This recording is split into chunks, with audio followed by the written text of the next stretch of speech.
Bienvenue à tous sur Afrique Sport pour le retour du trésor que nous débutons en Tunisie. Selon Foot Africa, l'arbitre Sadok Selmi a été sanctionné pour une période de 3 mois par la Confédération africaine de football CAF.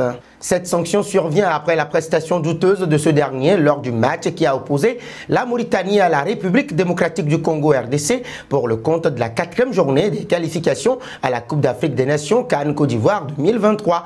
Coupable d'avoir lésé la sélection congolaise, le referee tunisien a été décrié sur les réseaux sociaux pour son manque de partialité et sa mauvaise foi manifeste. Profitant du soutien de certains membres influents de l'instance tiers du football africain, le Marocain Fouzi Lekja et le Mauritanien Ahmed Ould Yahya, Sadok Selmi a connu une ascension spectaculaire ces derniers mois. Du pain sur la planche pour le patron de la Confédération africaine de football CAF pour remettre de l'ordre dans ce secteur d'arbitrage qui ne cesse de ternir l'image du sport roi en Afrique depuis belle lurette. L'instant quiz à présent avec 3 indices pour vous permettre de connaître notre joueur mystère du jour. Premier indice, je suis un attaquant brésilien âgé de 26 ans. Deuxième indice, j'évolue en Angleterre depuis 2017. Troisième indice enfin, j'ai déjà joué sous les ordres de Pep Guardiola. Qui suis-je? Vos réponses seront très attendues en commentaire. Parlons mercato avec Hakim Ziyech. Il serait l'une des options envisagées par Tottenham pour renforcer son groupe pour la saison prochaine.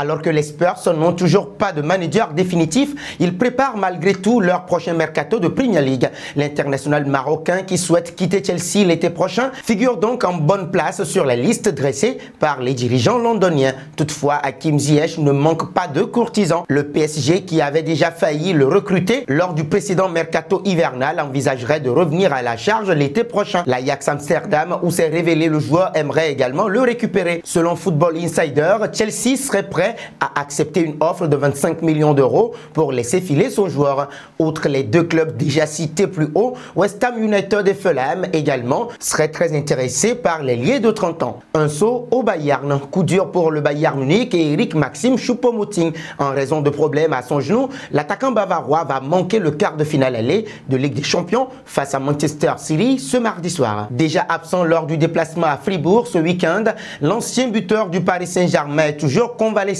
Un forfait qui devrait emmener Thomas Tuchel à titulariser Sadio Mané à la pointe de l'attaque munichoise.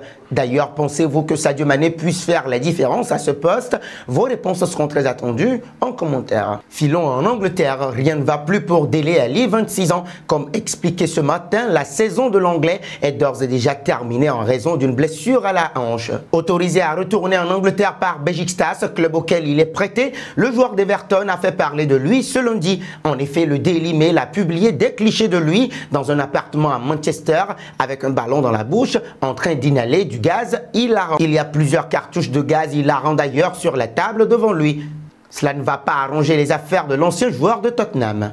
Un bond en Espagne, en quête d'un attaquant pouvant jouer le rôle de doublure ou de concurrent de Karim Benzema, le Real Madrid a quelques noms en tête. Si bien évidemment les cas Erling Haaland et Kylian Mbappé qui a relancé le feuilleton autour de son avenir après avoir taclé le PSG sont suivis notamment pour 2024, les champions d'Espagne et d'Europe en titre 2022 ont d'autres cibles en tête pour cet été. Défense centrale explique que lors de leurs échanges, les têtes pensantes madrilènes ont indiqué vouloir un joueur au profil similaire à Roberto Firmino, un élément libre cet été, efficace et capable de faire des différences et d'apporter des buts même en n'étant pas forcément titulaire. D'autres pistes sont aussi creusées. Défense centrale explique que Marcus Thuram, Borussia Mönchengladbach, plaît également. Il sera en fin de contrat cet été et présente l'avantage de parfaitement s'entendre avec KB9 dont il a été proche chez les Bleus. Autre cible, Richarlison. Le Brésilien n'a pas vraiment brillé depuis son arrivée à Tottenham l'été dernier pour 58 millions d'euros. Un départ n'est pas à exclure cet été pour le joueur.